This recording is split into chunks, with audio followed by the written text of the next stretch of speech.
Kumusta mga igan? Mga bakas, magandang tanghali sa inyo, sa atin lahat, mga ka-idol. Siyempre, yung ating mga kabangis dyan, tsaka mga kabukol natin, happy lunch time sa inyo, mga katrupa. So, sismisan ulit tayo ngayon habang tayo may pagkakataon.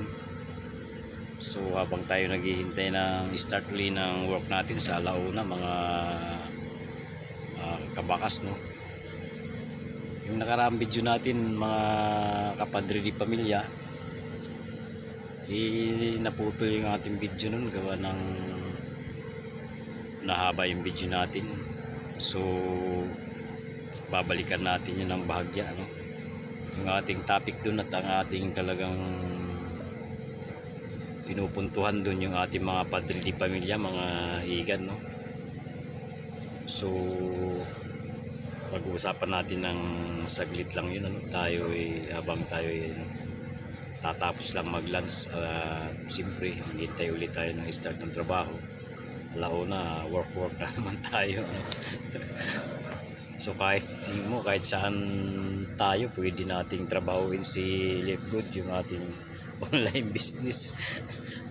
Dito ang kagandahan dito sa online business, kahit saan basta dala mo yung cellphone mo pwede, at sa ganito break time o pwede mo siyang trabahuin. Ito ang opportunity na talagang kasama mo kahit saan ka magpunta, kahit ka magpakasyon, kasama mo, dala-dala mo yung cellphone mo, magagawa mo siyang trabahuin pa rin, kahit na minsan tatrabahuin din natin. So naputol yung ating usapan nung nakaraan, mga kapadre di pamilya. Totally tayong mga padre di pamilya talaga ang ating pupuntusan ngayon, kasi tayo talaga ang yung nagpupursige o nagpo-provide tayo para sa ating pamilya. Kaya ang gagawin natin ngayon ay didiskarte pa tayo, sapagkat okay, nandyan na tayo, nagtatrabaho na tayo araw-araw, sagad na tayo sa hirap. So ang kailangan na lang natin, kasi masipag na tayo, pero although sa ating kasipagan, araw gabi na nga tayo nagtrabaho, ay wala pa rin tayong tsansa na talagang makapundar ng bahay, at lalo na yung mas sasakyan, makabili man lang ng property natin. So didiskartehan pa natin yan, mga kapadre di pamilya, didiskartehan pa natin yan, para tayo naman yung makaranas naman lang ng kaginhawaan sa buhay, kasi tayo tatanda na lang tayo dito sa sa pagiging workers o pagiging construction, o kung sa kumpanya ka man o bakery man tayo, mga kapadre di pamilya. So paulit-ulit lang ang sitwasyon ng ating pamumuhay, minsan nga nagigipit pa tayo dyan kapag yung mga anak natin ay nag-aaral na sa mataas na level na, tapos na sa grade 12 sila.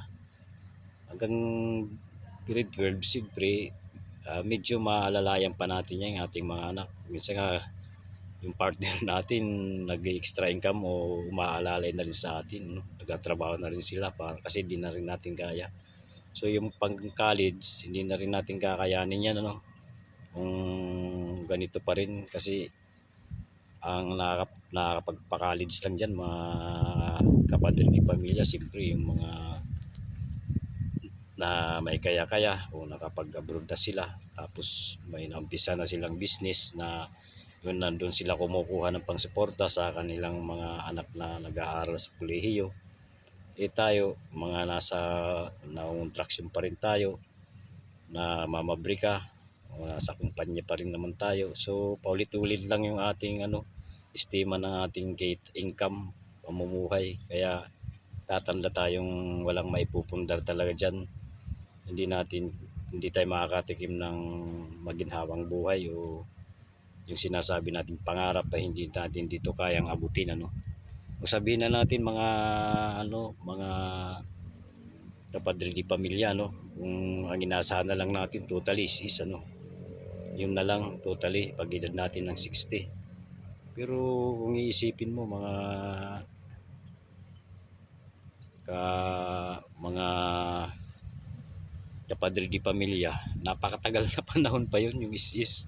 Halimbawa, sample natin, ikaw nasa 40, di 20 years ka pang maghihintay doon, para mapakinabangan mo yun, no. Tapos ikaw ay 50, o sabihin na natin 10 years pa yun mapapakinabangan. So yun, hindi mo pwedeng asahan yun mga kapadre di pamilya. yung nasa is mo, kahit sabihin pang mayroon kang monthly yung sustento sa is mo, yun hindi mo pa rin kayang ipundar ng bahay yan o bili ng lupa o sasakyan. So nakalaan lang din yan para sapat sa pamumuhay mo habang ikay medyo pahina na tayo, So posible pa rin tayong yung guminhawa ang buhay natin doon, lalong lalo na kapag iaalalay mo pa yan sa mga anak natin. Mayroon pa tayong pinag-aaral, minsan nga hindi na natin mapag-aral yung ating mga anak kasi nga hindi na natin kaya yan. So yung isis na yan, hihintay mo ng ganun katagal, hindi naman totally payayamanin tayo dun sa isis na yun lalo na tayo pag nagkakaedad, may marami na tayong nararamdaman na sa katawan. Mauwi lang din niya sa mga maintenance nating yung vitamins o kaya kung gamot may maintenance ka. Wag naman sana ipaintulot, pero ganun naman talaga nangyayari mga kapadre pamilya ko, sa tagal-tagal nating maghihirap, siguro naman kumakayod na tayo, ako kumakayod, mga partner isi-size pa lang, hindi naman sa pagbubuhat ng bangko, pero ganun pa rin paulit-ulit lang ang sitwasyon natin, paulit-ulit lang, ganun pa rin.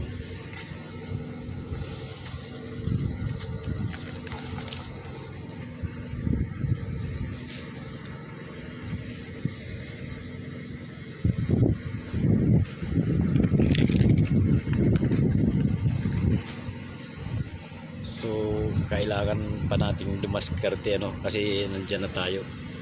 Yung sipag natin wala na, hindi na kahit anong sobrang sipag, ginamit na nga natin lahat yan.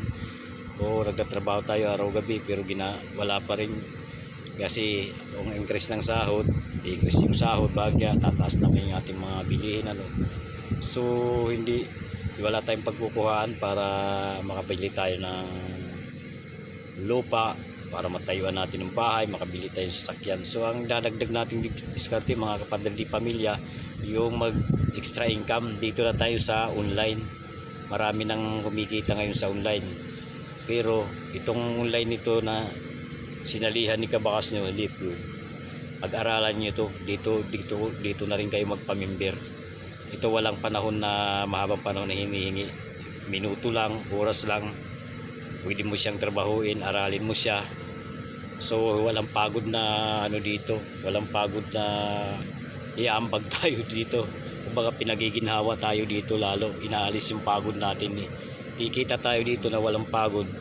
Hindi gaya ng nagtatrabaho tayo, kailangan natin magpagod para kumita tayo ng pera, Pero dito mga kapadre pamilya, inaalis na yung pagod natin, pinalalaki pa yung kita natin.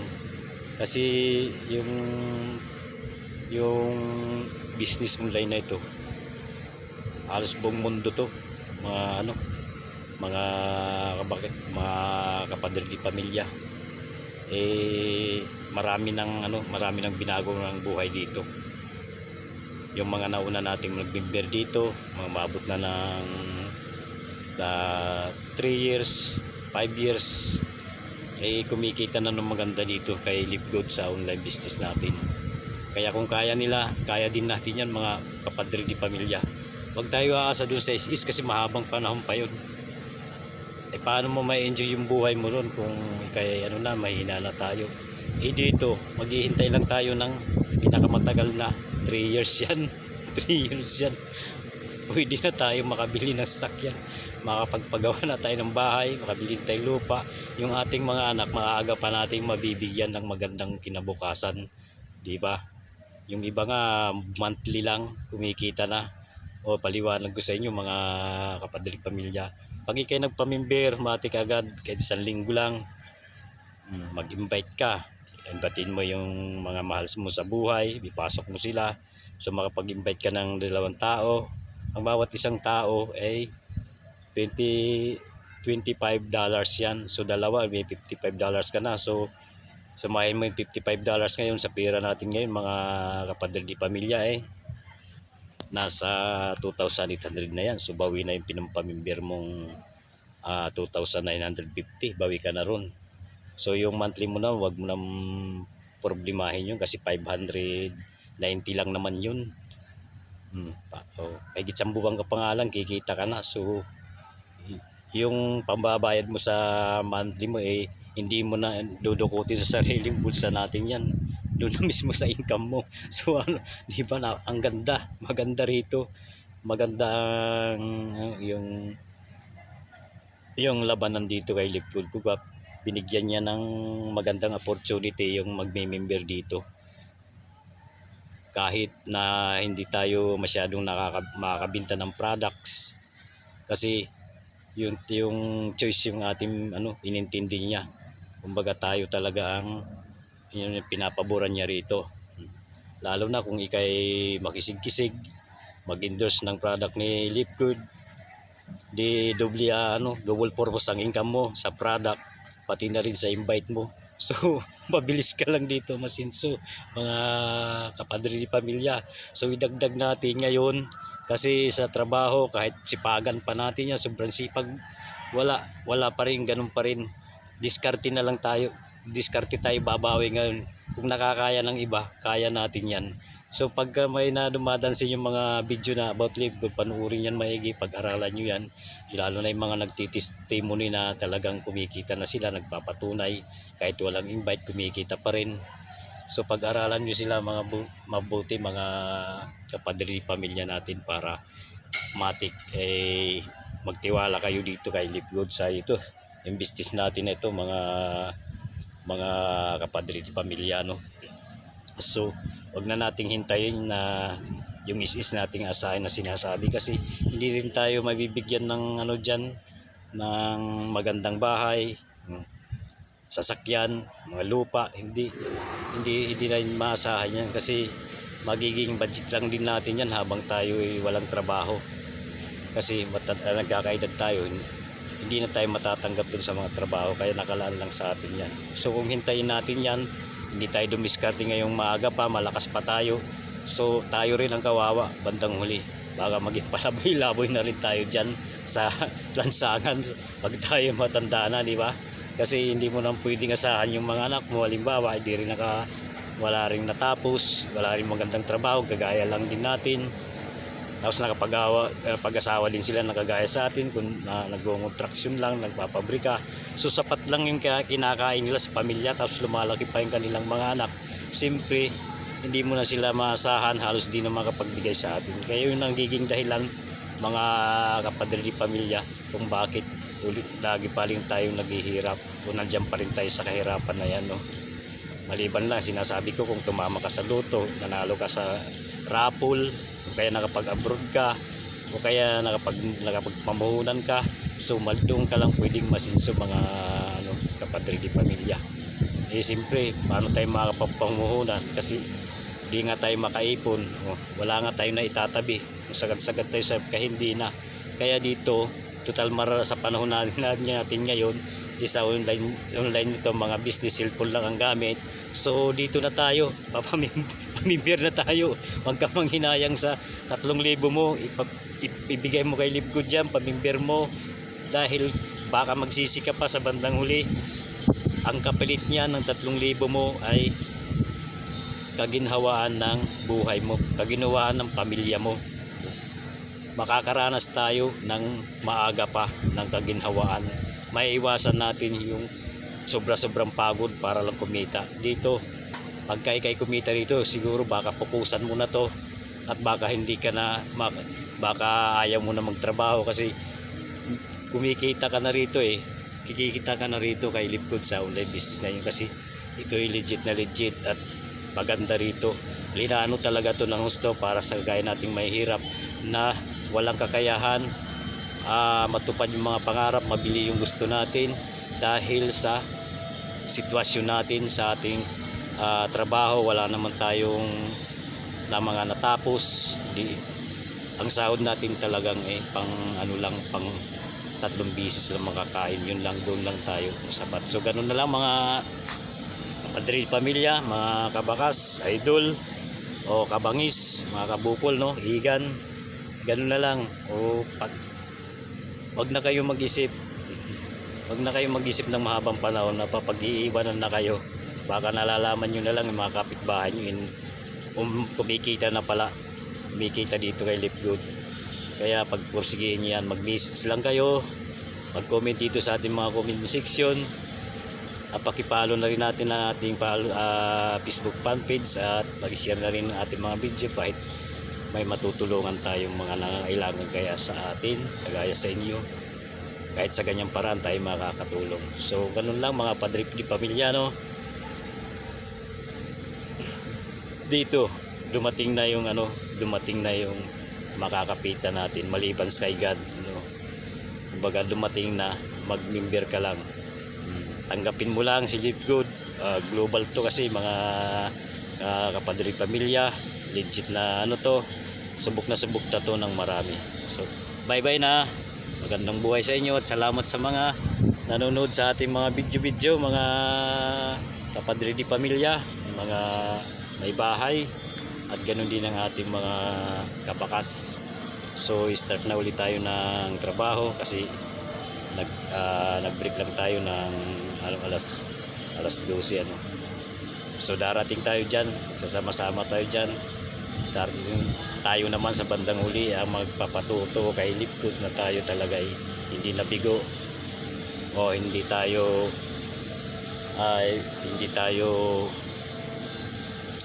nagkamali na siya ay ating memberan, siya ay ating makasama sa ating mga pangarap. Saludo ako sa inyo mga kapadri pamilya. Bye bye na sa inyo. God bless. Salamat.